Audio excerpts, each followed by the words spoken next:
आज फतेहनगर सनवाड़ भारतीय जनता पार्टी मंडल ने चुनाव के बाद में एक कार्यकर्ताओं का सम्मेलन किया, जिसमें इनको धन्यवाद दिया और सभी के कार्य की प्रशंसा की। जिसने भी तन मन धन से योगदान दिया है, पार्टी के लिए जी जान लगाई है, उनको अप्रिशिएट किया और सबको धन्यवाद दिया। धन्यवाद के पश्चात इन्होंने एक अल्पाहार का आयोजन भी रखा। आप भी इनकी बातें सुनिए। मैं RM न्यूज मुकेश पारासर, फतेहनगर।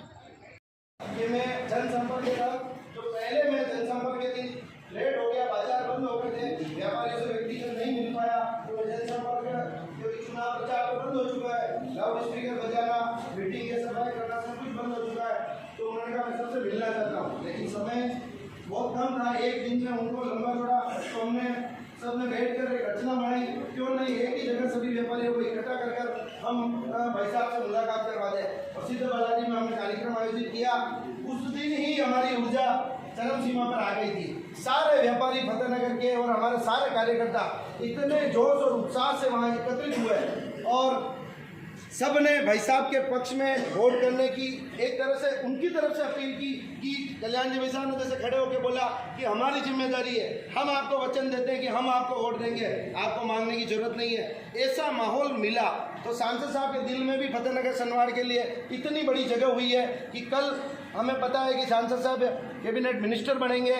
राजस्थान में भी आज अग्रिम पंक्ति में वो प्रदेश अध्यक्ष है, तो ऐसे पूरा प्रदेश उनके अंडर में है। तो इस फतेहनगर सनवाड़ के लिए कुछ भी कार्य हम कर सकते हैं। मैं समस्त कार्यकर्ताओं से ये भी कहना चाहता हूँ कि राजनीतिक क्षेत्र में हम काम करते हैं। जैसे मैं आज नगर पालिका का मुझे जिम्मा सौंपा।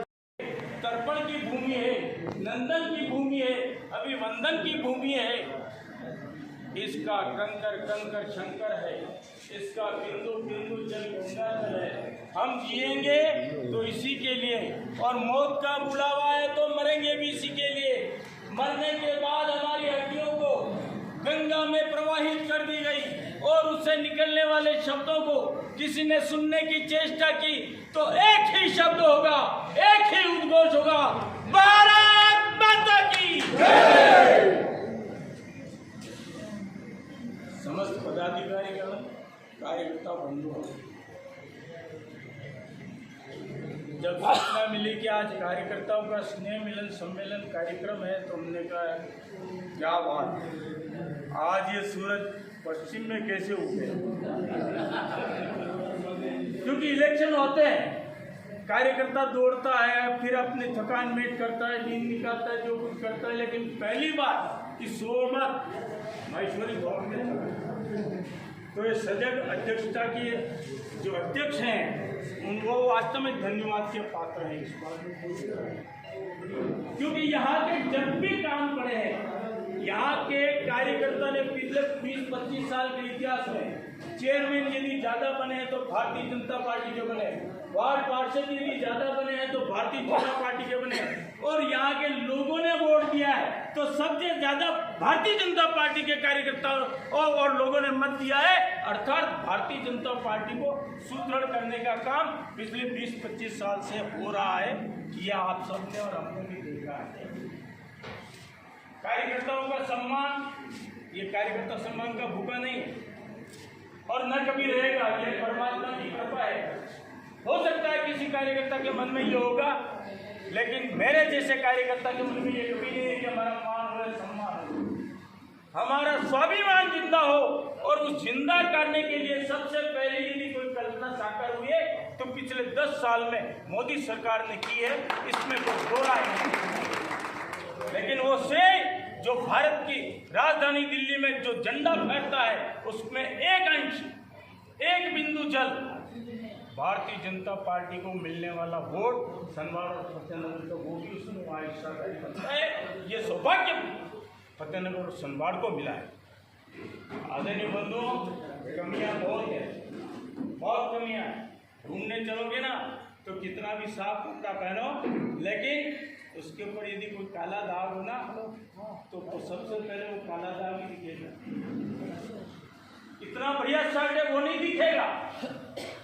और हमारा प्रयत्न यह होना चाहिए कि यदि हम संजीदा कार्यकर्ता हैं, जीवट कार्यकर्ता हैं, तो वो दाग मिटाने का कोशिश करेंगे, शुरुआत करेंगे तो लगेगा कि हमने भारतीय जनता पार्टी को कोई सहयोग किया। मेरा निवेदन है कि नरेंद्र मोदी कब तक संघर्ष करता रहेगा।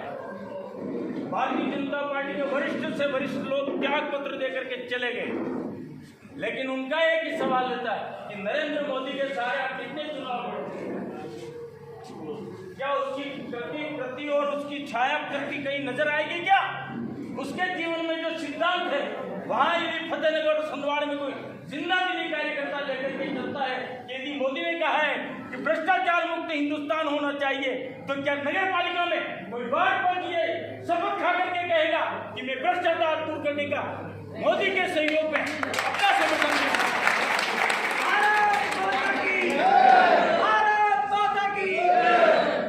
पर्यावरण के मुद्दे पर नगर पालिका में कोई कमी नहीं है। वो देश में पेड़ पौधे लगाने की बात करता है, लाखों और हजारों की संख्या में पेड़ पौधे लगते हैं, लेकिन क्या नगर पालिका कभी इसके ऊपर विचार करेगी क्या? यदि करती तो 10 साल का पैदा हुआ पौधा आज हमको छाया देता, हरी छाया देता, निश्चित ही नहीं देता क्या? ये जो पार्क है कितने सुंदर लगते हैं, क्या इन पार्क में जाने की आपकी इच्छा होती है क्या?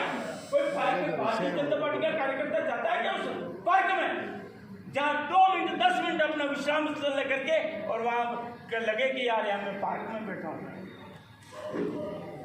हमारा चेयरमैन साहब है, हमारा पार्षद साहब है, हमारा वोट देने वाला कार्यकर्ता हमारे वार्ड में जिंदा है, और हमारे भारत माता की कमी होने से मैं लेट हो गई, इसके लिए मैं माफी चाहती हूँ। और जैसा कि आपके से मैं शेरेश्वरी का सुन रही थी, उसके बाद सबका सुना, उससे पहले तो सुना नहीं। और सब भाइयों ने जो मेहनत करी उसके लिए हम बहनों की तरफ से बहुत बहुत धन्यवाद। आज इस कार्यकर्ता समाज में सब प्रेस और वरिष्ठ कार्यकर्ता बंधुओं, जब लोकतंत्र के महापर्व मतदान की तारीख की घोषणा हुई, उसके बाद हमारे लोकप्रिय सांसद और प्रत्याशी सीपी जोशी साहब का प्रथम प्रोग्राम हमारे नगर पालिका क्षेत्र में बना। जब कोई चुनावी माहौल नहीं था, कार्यकर्ता भी हमारे लिए तैयार नहीं थे, कुछ कार्यकर्ताओं की कमी रही हमारे, तो सीपी साहब के मन में भी एक था कि फतेहनगर सनवार नगर पालिका हमारी कमजोर है क्या, और उनके दिमाग में एक था कि यार इस तरह से कार्यकर्ता नहीं आए तो क्या होगा चुनाव। तो सीपी साहब का बार बार फोन भी आता था, और आज जो प्रदेश से जो संगठन में उनके भी फोन आते थे कि फतेहनगर सनवार नगर पालिका का क्या रिजल्ट रहेगा, क्या स्थिति है, क्या कारण होगा। इसके साथ क्या हुआ कि जब 19 अप्रैल को जब मतदान हुआ तो राजस्थान में जो वोटिंग परसेंटेज कम रहा, उससे वजह से फतेहनगर सनवार नगर पालिका एक और उनके आंखों में आ गई कि इस नगर पालिका सेक्टर का रिजल्ट क्या है। प्रदेश से काफी दबाव था, रोज दिन में 10-5 फोन आते थे, प्रदेश से स्थिति क्या है। हमने बार बार प्रयास किया कि प्रदेश में का ऐसा हमारी स्थिति अच्छी है, हम फतेहनगर नगर पालिका सेक्टर से पिछले वोटों से अधिक वोटों से आपको जिता के भेजेंगे। फिर भी संगठन का जो दायित्व था, उनका दायित्व उन्होंने निभाया, और उन्होंने हमारे को काफी जोर दिया, दबाव भी बनाया कि किसी भी तरह से फतेहनगर सनवार नगर पालिका प्लस होनी चाहिए पिछले वर्ष 2019 के चुनाव अपने। उसके बावजूद भी उन्होंने बार बार मीटिंगें भी ली।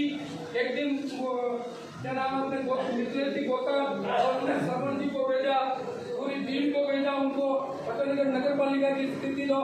लेकिन मैंने उनको सारी स्थिति 18, 19 और 23 की भी बताई। उसके बावजूद भी आज कार्यकर्ताओं की बदौलत मैंने उनको विश्वास दिलाया था कि आप निश्चित तरह 26 तारीख को जो मतदान होगा हमारा सबसे हाईएस्ट होगा, और फतेहनगर सनवार नगर पालिका आप विश्वास रखिए, हम जो पिछले 2019 में जीते उससे अधिक मतों से जीतेंगे।